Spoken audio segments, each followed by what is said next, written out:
All right, there's a couple different ways I can go about wiring this thing up. I can mount the phase converter to the wall or to the machine itself.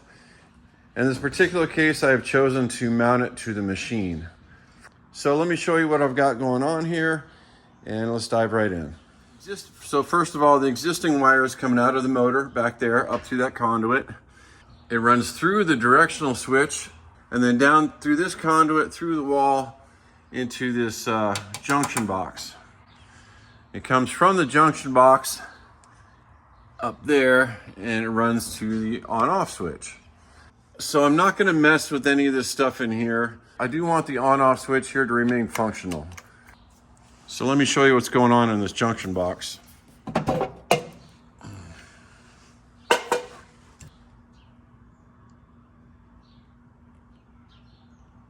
So again, I'm not going to mess with anything in here.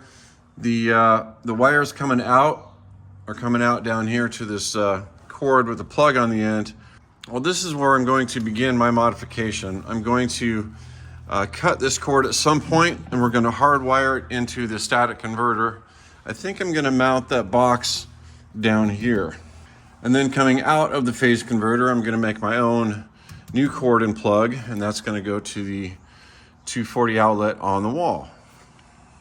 I could mount the box to the wall as opposed to the machine. In that case, I could use the box to run another piece of equipment, as long as it had a similar horsepower motor as this machine does, because these phase converters are very specific based on the horsepower of the three-phase motor.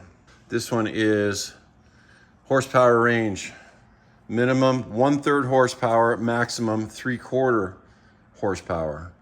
The three-phase motor on this lathe happens to be a 1/2 horsepower motor, so that fits within the range. But again, if you're using the same box to run another piece of equipment, that piece of equipment would also need to have a similar horsepower motor on it, or it's not going to work right, you're going to damage something. The other reason I've chosen to mount this to the machine as opposed to the wall is I want this lathe to be semi-portable. I just want to be able to plug it into a 240 outlet no matter where that outlet is. I'm going to build a new shop hopefully within a couple years, so I don't want to mount anything too permanently on my walls out here. And again, I want to keep this lathe semi-portable just for that reason.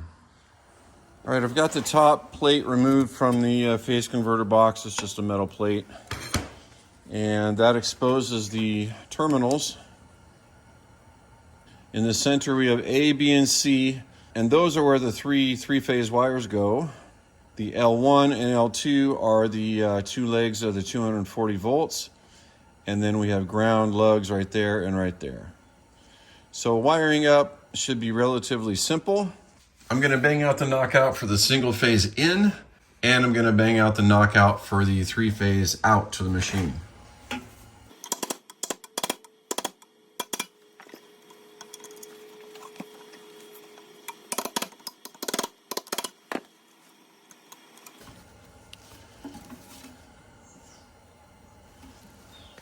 All right, I've got the converter mounted back here. So now I just have to figure out a length to cut this cord. It's going to come out of the bottom of the box and go in that hole. We really don't need much. It's just got to come out and go straight into that hole. So right about there.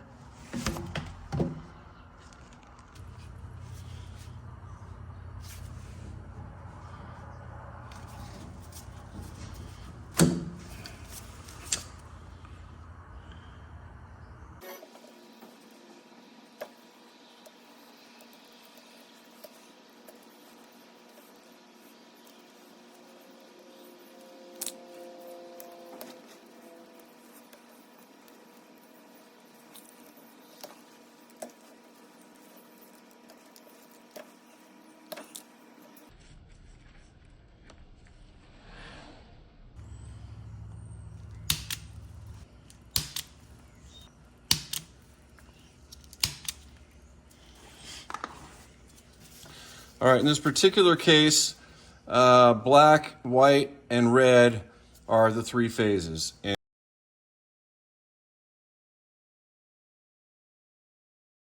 And green is ground.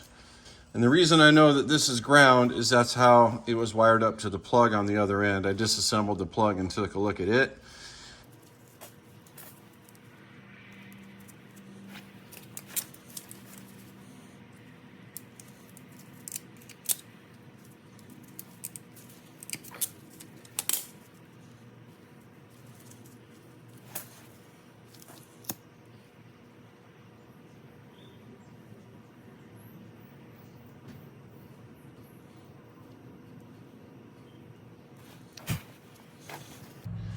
All right, I've got connectors on all 3 wires, and I'm actually going to tin the ground wire just so we can shove it right into the ground lug.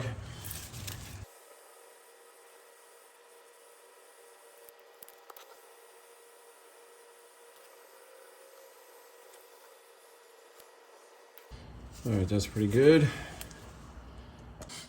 All right, we'll shove them through the hole, get them hooked up.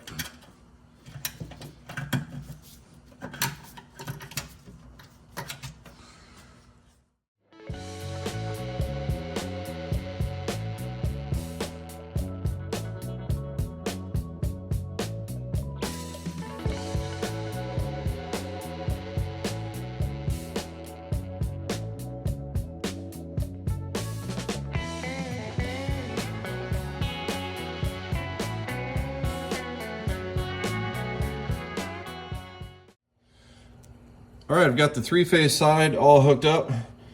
Black, red, and white to ABC, and green down there to the ground lug. So that leaves L1 and L2 for the 2 legs of the single phase and the ground associated with that. I put the plate back on top of the box just to get a visual. Here's what it looks like so far. Pretty happy with that.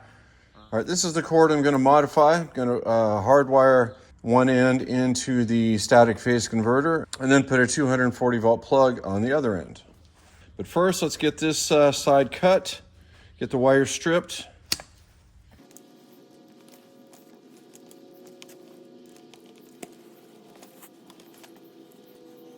And if you're wondering, this is 14 gauge. There was a chart that came with the instructions for the static phase converter.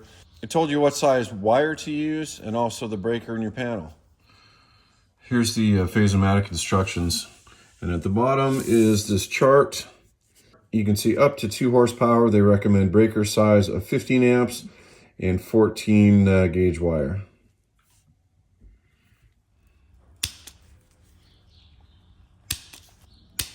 So I'm going to do the same thing here as I did on the wires on the lathe. I'm going to put connectors on the 2 legs here. And then I think I'll tin the ground wires so I get a good solid crimp in the ground lug. We're going to make the cord about 8 feet roughly. Now this is the end we're going to put the plug on. So I'm just going to leave these like that for now. I got to wait for the plug to come in the mail yet, and I'm not sure how long I need to make these. But in the meantime, I can get this wired up to the static converter, so let's do that now.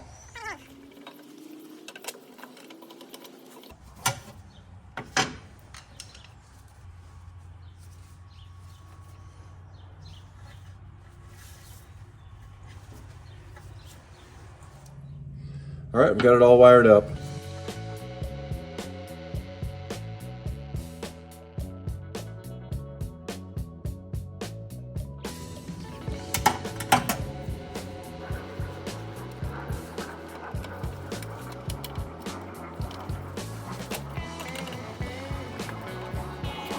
All right, that looks pretty good. Let's move on to the plug and receptacle.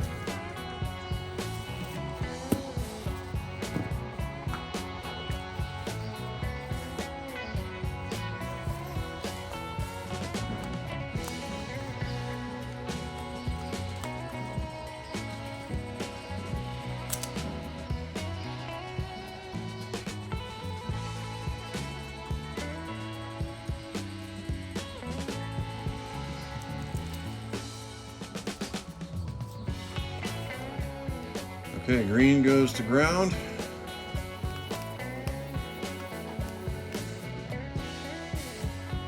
And then the other 2 legs, it doesn't matter which one goes in where.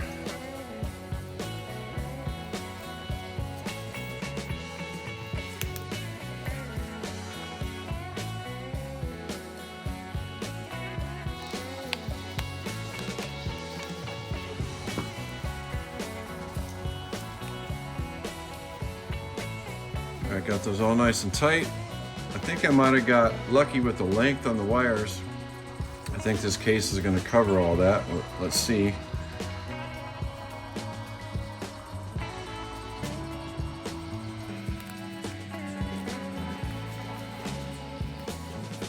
And then right here, I'll cinch down these little screws on both sides and prevent it from trying to move, and we'll be done.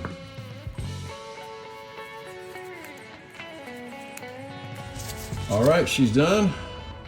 Looks pretty good, feels really good and solid.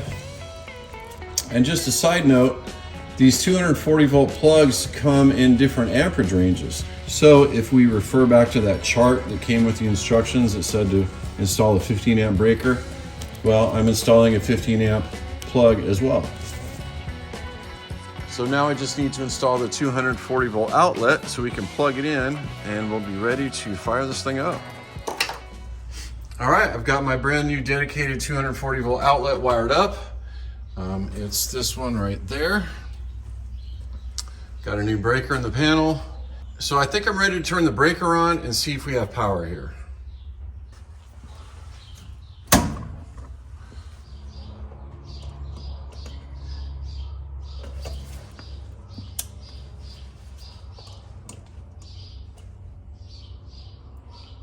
There we go.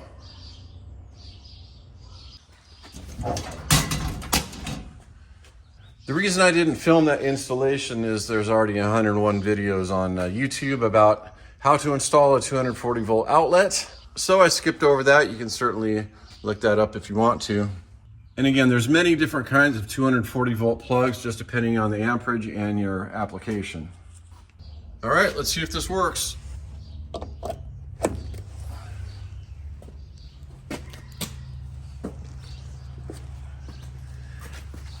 I don't know what that red indicator light is for on the phase converter box, but I thought maybe it would illuminate when I plugged it into the wall, but it did not.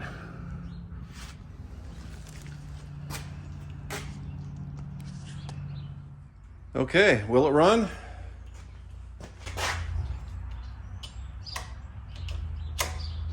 Nothing.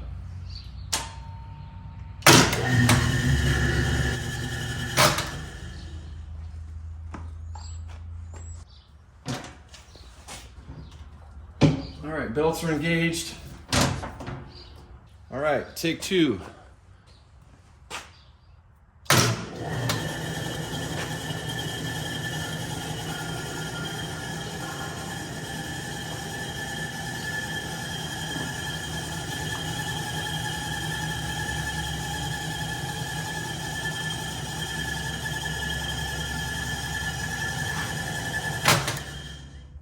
So I Googled this indicator light and it says it should only come on when the motor first starts up and then go off when it reaches operating speed, which in this case, on this particular lathe, is pretty much simultaneously. You turn it on and it's pretty much up to operating speed. So I'm gonna set the tripod over here and see if we can witness that light just flickering on and off again.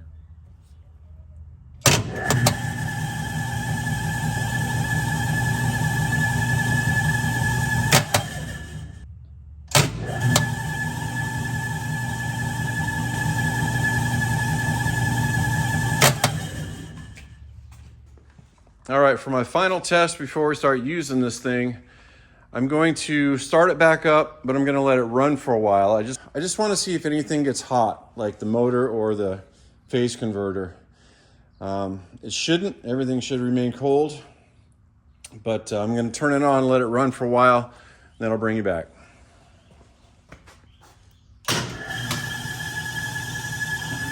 I stopped it just for a second because I want to see if this auto feed works.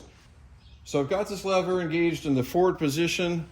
So I'm going to turn it on and right away we should see the screw start spinning and we'll go from there. Okay, so that's good. So nothing is moving here. Okay, there we go.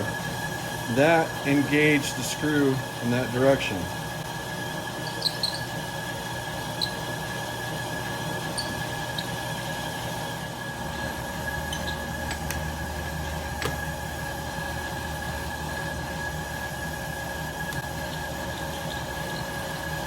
Okay, that's that.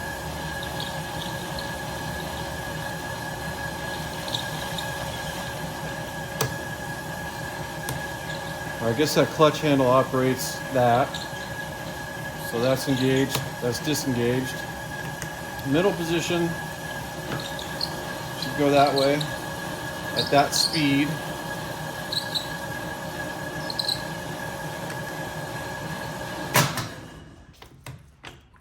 And then top position, it should go that way at a slower speed.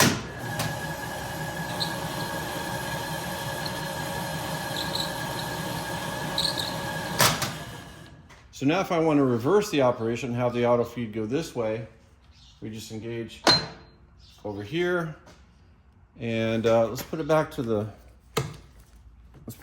middle. And now I'm going to turn it on, and when I engage this lever, it should go that way.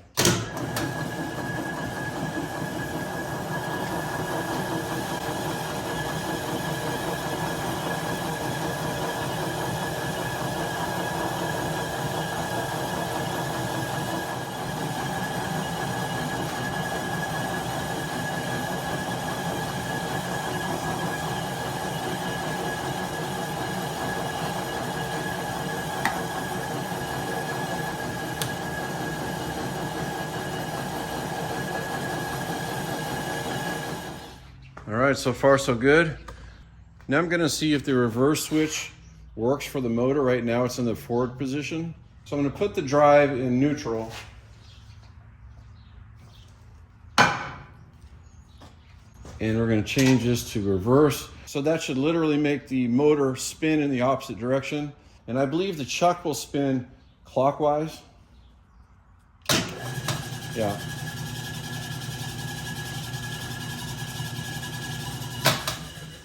So we'll put it back and forward, and now the chuck should spin counterclockwise.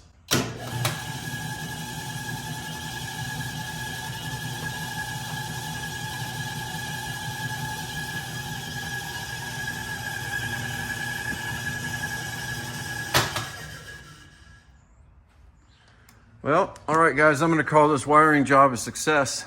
Everything seems to be working. I've got no indication otherwise. Everything is cold to the touch, including the extension cord all the way to the outlet. Overall, that wasn't too bad. I think that went more or less as planned. The other thing I have not mentioned is that when you run these static phase converters, they say you lose about 30% of your power.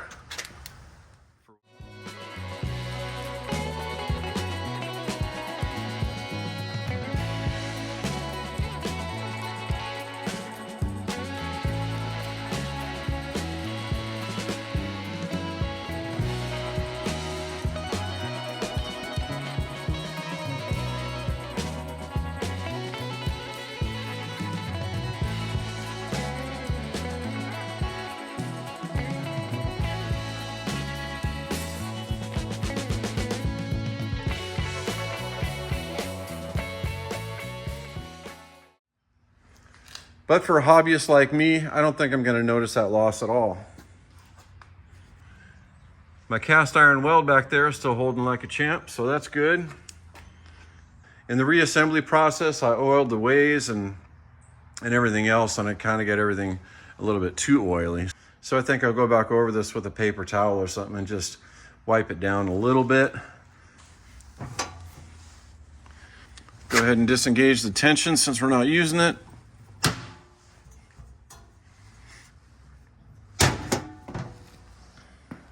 I'll be posting one final video on this lathe series, and that will be me actually using it for the first time and shaking out all the kinks. So I hope to see you on the next video. Take care, everybody.